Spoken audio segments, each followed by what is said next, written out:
Nggak tahu itu udah jam berapa, pokoknya itu udah malam banget ya. Dan si Roni ini udah ngantuk banget. Nah, pas Roni mau merem nih kan, tiba-tiba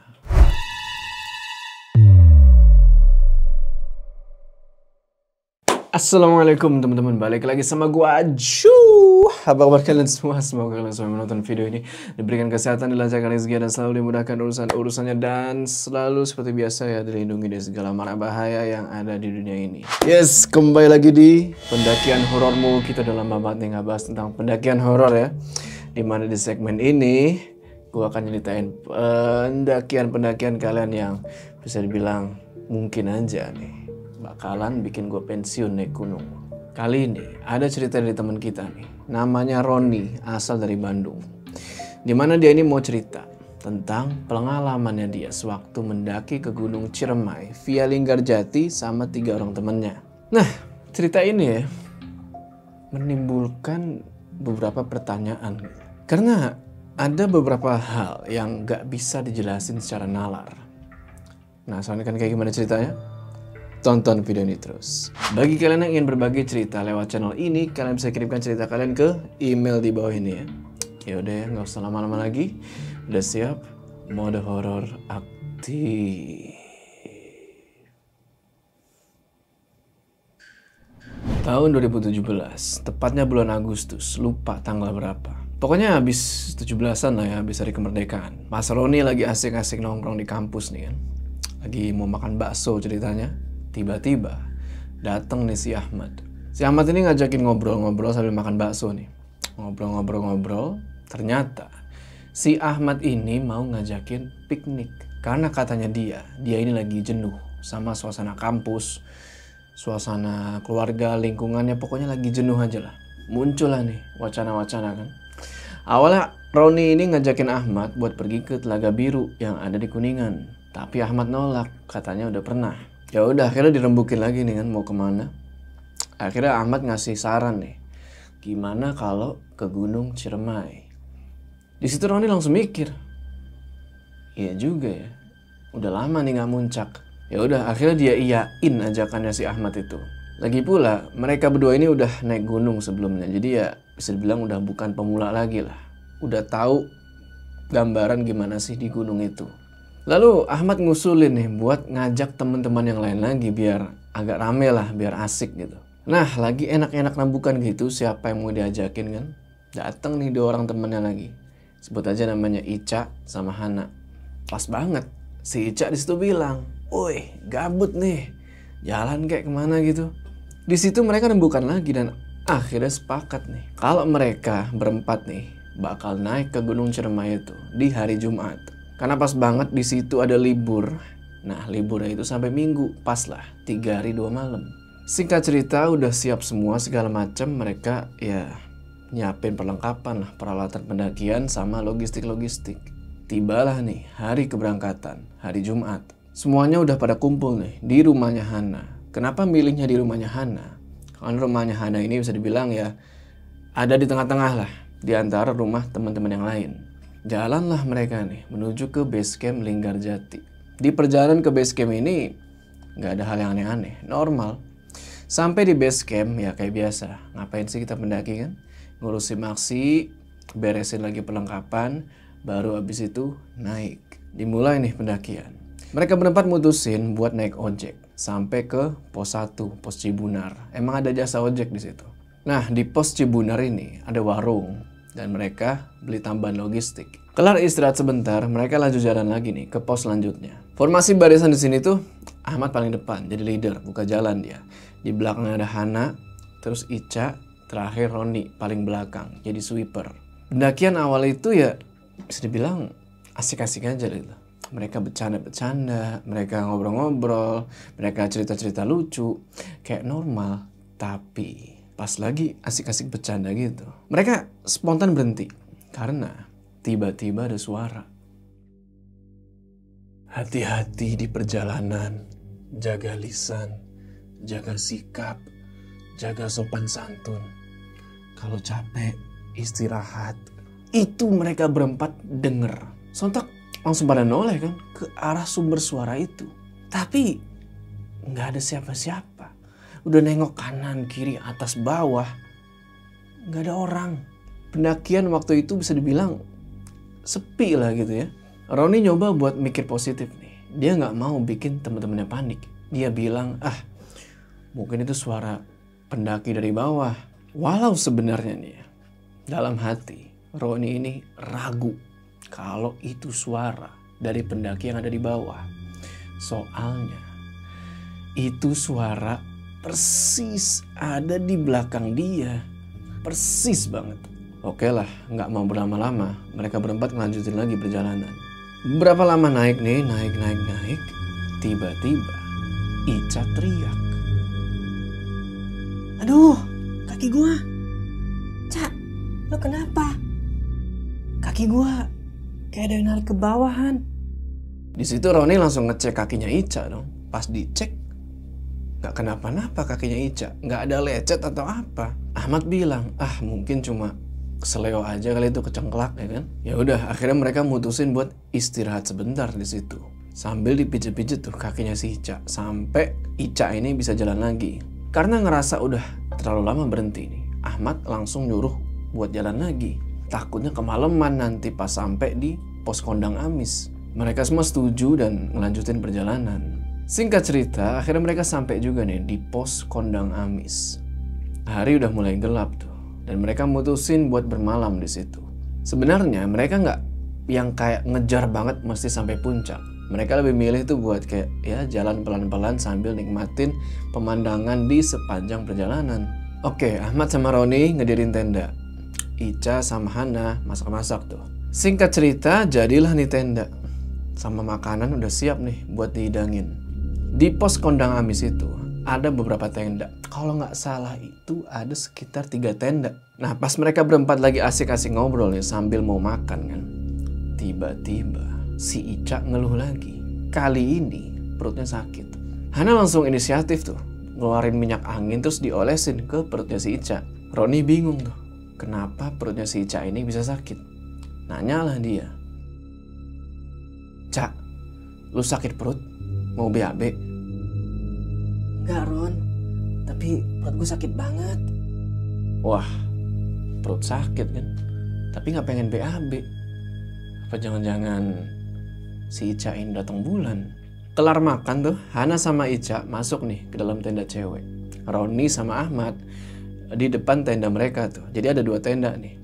Nah, mereka sambil ngerokok-rokok sambil ngopi lah tuh. Nah, pas Roni mau balik nih, mau masuk ke dalam tendanya mereka nih, ke tenda cowok. Tiba-tiba ada suara dari dalam tenda cewek. Roni, Ahmad, ini Ica. Sontak mereka langsung pergi lah tuh kan ke tenda cewek. Dan pas Roni buka itu tenda ya, sret, itu si Ica udah duduk sambil ngerangkul kakinya kayak gini nih, sambil nunduk. Roni sama Ahmad bingung dong. Mereka nanya, Cak, kenapa Cak? Si Hana cuma nangis di situ. Karena ternyata si Hana ini bilang, sebelum Roni sama Ahmad datang ke tenda itu, Hana ngeliat nih kalau si Ica matanya udah putih semua kayak gini, terus tangannya itu keriputan. Tahu kan lu? Tangan keriputan kayak habis kelamaan main di air. Dan juga itu nggak tahu kenapa Ica pucet banget. Pas lagi kayak gitu, tiba-tiba si Ahmad sambil bisik-bisik bilang ke Roni sama Hana, Han, Ron, cepet keluar dari tenda. Roni nanya nih sambil bikin gesture kayak gini kan. Kayak gitu. Tapi lagi-lagi si Ahmad ini bilang, Han, Ron, buruan keluar dari tenda. Akhirnya Roni sama Hana keluar nih dari tenda kan. Dan di situ ada suara lagi yang manggil. Hana, Roni, sini. Itu suaranya Ica. Tapi kali ini dari tenda pendaki lain. Roni langsung nengok dong ke arah Ica yang ada di tenda pendaki lain itu. Ahmad langsung jalan ke arah sana sambil diikutin sama Roni sama Hana. Kalau Ica ada di tenda pendaki lain itu, terus yang ada di tenda cewek itu siapa? Sampai di tenda pendaki lain itu nanya lah si Hana nih, lu beneran Ica temen gua atau bukan? Ica cuma ngangguk di situ dan langsung meluk tuh si Hana. Roni sama Ahmad ya cuma bisa saling tatap-tatapan di situ. Sampai akhirnya Ahmad nanya, Lo lihat belakang lehernya Ica yang ada di dalam tenda kita nggak? jujur aja ya, Roni cuma ngelihat sisi depannya karena kan mereka di depan. Jadi mereka nggak ngelihat nih di belakang lehernya Ica. Ahmad bilang lagi, Gua tahu itu bukan Ica yang asli. Karena di belakang lehernya Ica yang itu bolong. jadi menurut penglihatannya Ahmad nih, Ica yang ada di tenda itu tuh, tenda cewek, belakang lehernya itu bolong, terus ngeluarin darah. Tapi Roni sama Hana benar-benar nggak ngeh. Terus nih, kenapa Ica tiba-tiba bisa ada di tenda pendaki lain itu? Jadi malam itu ya, si Ica nih kebelet pengen pipis. Dia bangunin lah si Hana tuh. Tapi Hana karena masih ngantuk ya, dia nggak mau nemenin. Alhasil ya karena udah kebelet kan, mau nggak mau ya Ica keluar pergi sendiri nih. Dan para cowok-cowok nggak tahu nih, nggak ngeh kalau si Ica keluar buat pipis. Nah kelar pipis, Ica mau balik lagi ke tenda nih. Tapi pas dia mau balik lagi ke tenda, dia ngeliat kalau di depan tendanya dia itu udah ada sosok. Baju putih, rambut panjang hitam. Menurut orang-orang sih itu kuntilanak. Tapi bedanya, ini kuntilanak gede banget. Ini kunti lagi berdiri di depan pintu tenda. Ngeliat itu, Ica panik dong. Dan akhirnya dia milih buat ngungsi nih, numpang di tenda pendaki lain itu. Jadi tenda pendaki itu ada satu cewek sama dua cowok. Di tenda itu, si Ica ditanya lah kan sama si pendaki cewek. Kenapa? Si Ica nggak jawab apa-apa tuh. Dia cuma ngasih isyarat aja pakai mata kan kayak. Tapi pendaki-pendaki yang ada di tenda itu gak ngelihat apa-apaan. Gak ada yang aneh-aneh.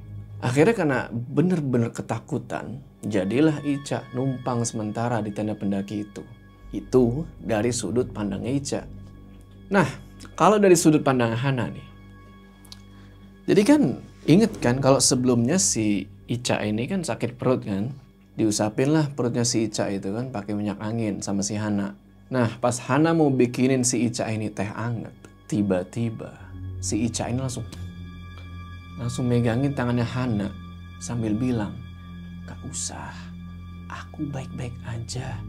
Disitulah Hana ngelihat kalau Ica ini udah berubah. Matanya itu udah putih semua, pucet, sama tangan yang megangin ini udah keriputan. Ya udah, akhirnya mereka berempat mutusin buat tidur di satu tenda tuh.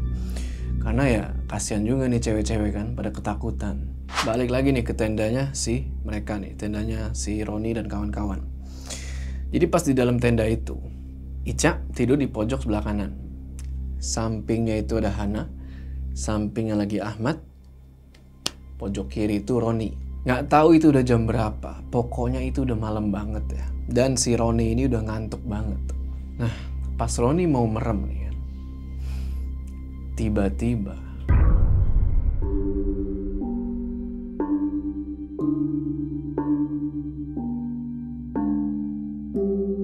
itu suara gamelan. Awalnya pelan, tapi lama-lama makin jelas. Sontak Roni langsung bangun lagi dong. Dia langsung ngeliatin tuh satu isi tenda kan. Dan di situ Ica udah nggak ada. Roni langsung panik di situlah. Dia bangunin tuh si Ahmad sama si Hana. Mereka langsung bangun dan mereka juga ikut kebingungan karena nggak tahu Ica ini kemana. Suara gamelan itu masih kedengeran jelas sampai tiba-tiba itu tuh sunyi, bener-bener sunyi, sunyi sesunyi-sunyinya, nggak ada suara apa-apaan. Dalam hati Roni bilang nih, ya Allah, ada salah apaan sih nih? Pas Roni bilang itu dalam hati, tiba-tiba ada yang ngomong nih. Kamu tidak salah, tapi temanmu lah yang telah mengotori tempat ini. Astagfirullah. Langsung istighfar Roni di situ. Dilihatin tuh mukanya Hana sama Ahmad. Tapi muka mereka biasa aja. Artinya mereka ini nggak denger. Cuma Roni yang denger. Akhirnya Roni nyoba buat nyari Ica nih keluar tenda. Dia buka tuh resleting tenda. Sret. Dak. Lu mau tahu yang di luar siapa? Ica. Ica udah ada di luar tenda. Itu Ica di luar lagi berdiri gitu ya. Kepala nangak ke atas gini. Tangan ngepel di samping sambil jinjit. Ahmad spontan langsung narik Ica tuh sampai si Ica jatuh. Dan langsung dia bawa lagi tuh masuk ke dalam tenda. Di dalam tenda, Ica langsung coba buat direbahin tuh. Dan tiba-tiba dari luar ini ada suara.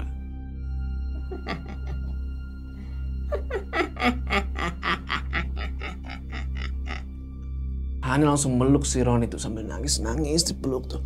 Ron, itu suara apaan Ron? Roni cuma jawab, suara kodok kali. Langsung dijitak lah sama si Ahmad tuh kan. Maksud gue, ya suara kodok gak begitu bro, ya kan?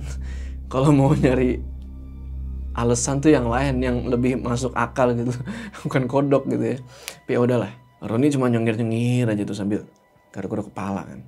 Akhirnya Roni sama Ahmad sepakat nih buat minta bantuan ke tenda pendaki yang itu tuh. Yang si Ica numpang, ingat kan? Karena jujur aja nih ya, mereka berempat gak ada yang ngerti ngatasin masalah kayak begini. Nah di sini yang makin aneh. Niatnya pengen minta bantuan ke pendaki yang itu. Tapi pas keluar, itu tenda mereka udah gak ada. Gak ada satupun tenda di situ. Ahmad nyoba buat positive thinking nih. Mungkin mereka ini udah pada lanjut naik ke atas. Tapi kok gak kedengeran suara orang lagi beberes tenda. Positive thinking lagi kan. Mungkin aja gak denger. Ica di situ kondisinya lagi gak sadarin diri. Roni lihat ke jam tangan. Ternyata udah jam 3 pagi. Karena udah capek banget ya. Dia mutusin lah buat tidur. Jam 7 pagi. Pada bangun semua tuh. Termasuk si Ica. Dan mereka berempat mutusin buat turun. Mereka gak mau ngelanjutin lagi naik. Takutnya kejadian lagi nih yang aneh-aneh. Ica di situ kondisinya udah normal lagi. Kayak gak terjadi apa-apa.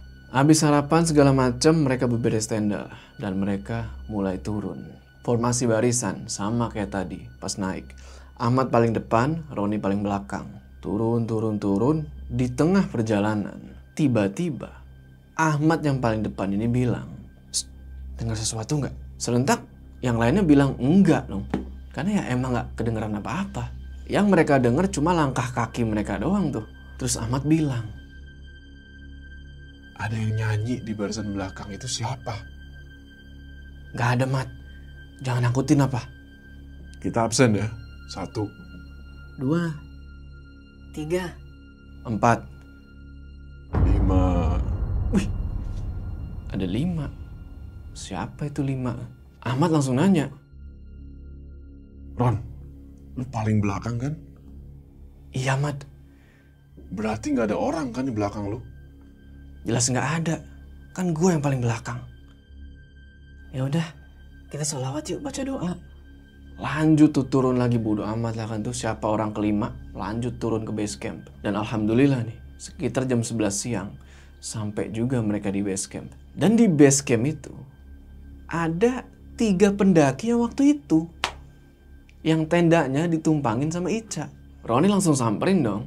Dia nanya, Bang, turun jam berapa? Kok pagi banget turunnya? Lah, waktu itu pagi jam 6 kami ke atas lanjut ke puncak. Niatnya mau ngajak bareng tapi udah gak ada. Gua kira lu udah pada ke atas duluan. Lah, orang waktu itu jam 7 pagi. Roni sama yang lainnya ini masih pada makan-makan, sarapan. Dan jelas-jelas di pos itu udah gak ada tenda lagi. Akhirnya adu debat lah di situ. Sampai akhirnya Ahmad nyoba buat tenangin suasana. Dia bilang, Udah, pulang yuk. Nanti malam nongkrong di warung biasa. Mereka kan naik Jumat siang nih. Nge-camp cuma semalam. Sabtu pagi mereka turun. Udah pasti Sabtu siang itu sampai base camp dong. Nah, disinilah terjadi kejanggilan kan. Pendaki itu nanya lagi. Bang, emang ke puncak jam berapa? Lah, kami nggak ke puncak bang. Kami paginya langsung turun. Ini baru nyampe sini. Bang, kami di puncak nginep semalam lagi. terus baru turun.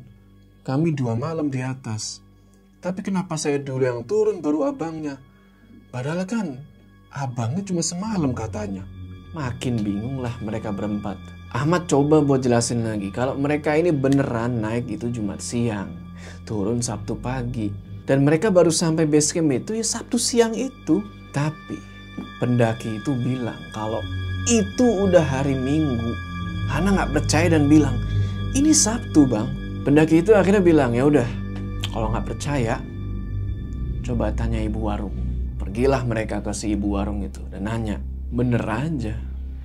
Si ibu warung itu bilang, Iya, A. Ini hari Minggu. cuma bisa diem di situ, nggak tahu mau jawab apaan. Akhirnya ya, karena nggak tahu lagi mau ngapain, Roni sama yang lainnya itu pamit sama si pendaki itu dan mereka pulang. Di perjalanan, mereka berempat nggak ada yang ngomong, diem semua. Mereka masih shock, nggak percaya kalau itu hari Minggu. Singkat cerita, sampailah di rumah masing-masing nih. Hari Seninnya, Roni pergi lagi ke kampus dan mereka berempat ngumpul lagi. Di situ Ica baru ngaku kalau pas pendakian itu dia sakit perut itu karena lagi datang bulan. Karena nggak mau bikin teman-temannya ini kecewa dan ngebatalin pendakian itu, ya akhirnya si Ica ini milih buat nyembunyiin hal itu. Masih ingat kan suara malam itu yang bilang, kamu tidak salah, tapi temanmu lah yang salah karena sudah mengotori tempat ini. Mungkin maksudnya yaitu.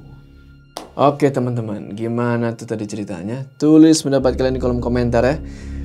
Lagi-lagi tentang datang bulan. Emang sih nggak semua ya yang lagi dapet itu pasti diganggu. Cuma hampir kebanyakan kasus nih, hampir sebagian besar yang lagi dapet itu kemungkinan akan mendapatkan hal-hal aneh sewaktu mendaki itu. Apalagi orangnya itu sensitif. Sensitif di sini maksudnya sensitif sama mereka.